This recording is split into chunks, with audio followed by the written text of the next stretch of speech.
Desa Cikurubuk merupakan sebuah desa yang berada di wilayah Kecamatan Buah II Kabupaten Sumedang, Jawa Barat. Tepatnya di sebelah barat laut kaki Gunung Tampomas.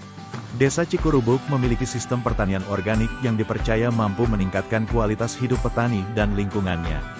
Pertanian organik adalah teknik budidaya pertanian yang mengandalkan bahan-bahan alami tanpa menggunakan bahan-bahan kimia sintetis.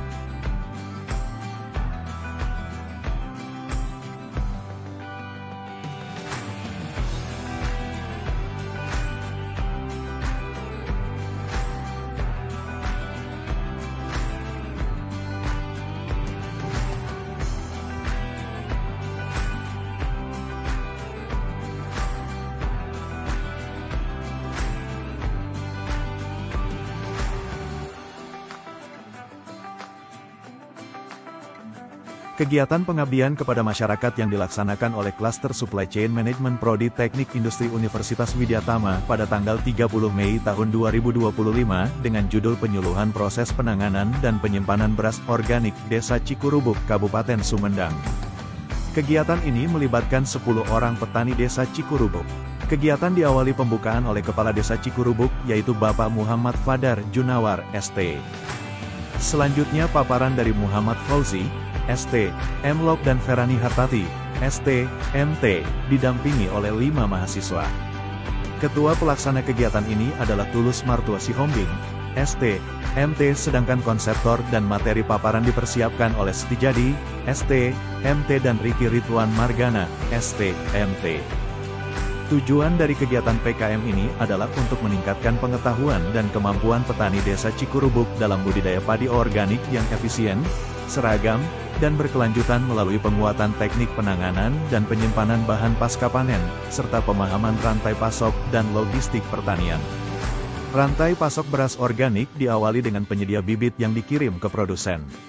Padi dipanen menjadi gabuk kering panen yang selanjutnya masuk ke proses pengolahan.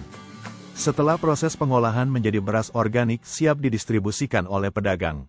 Proses penyedia bibit, produsen dan pengolahan dikelola oleh koperasi, sedangkan proses penjualan beras organik dikelola oleh BUMDes.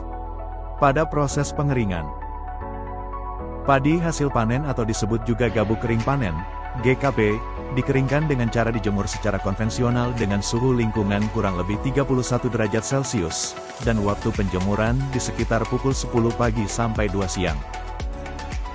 Proses penjemuran berlangsung selama kurang lebih 3 hari jika cuaca cerah. Proses tempering dilakukan di tengah-tengah waktu penjemuran pada kisaran kadar air 20%.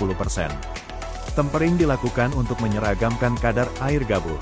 Tempering dilakukan dengan cara menutup rapat gabuk, di mana kondisi gabuk pada kadar air 20% dalam keadaan hangat. Dilakukan selama kurang lebih 2 jam. Proses penjemuran menghasilkan 2 produk. 1. Gabuk kering giling, GKG, dengan kadar air mencapai 14%.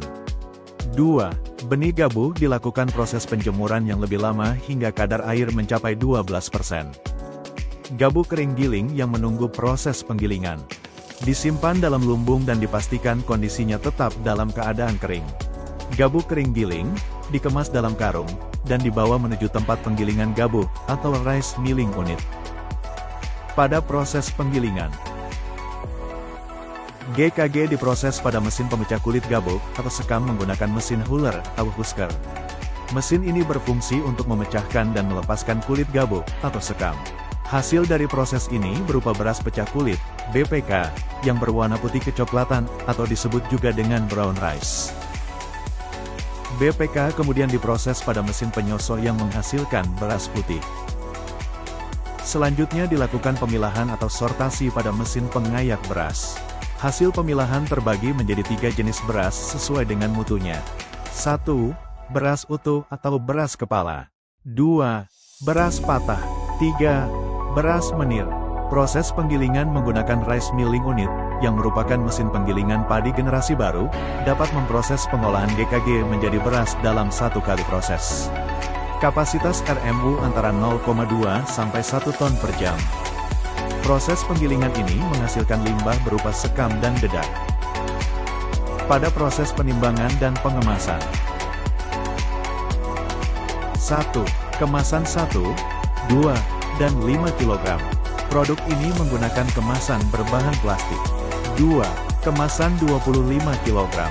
Produk ini menggunakan kemasan karung.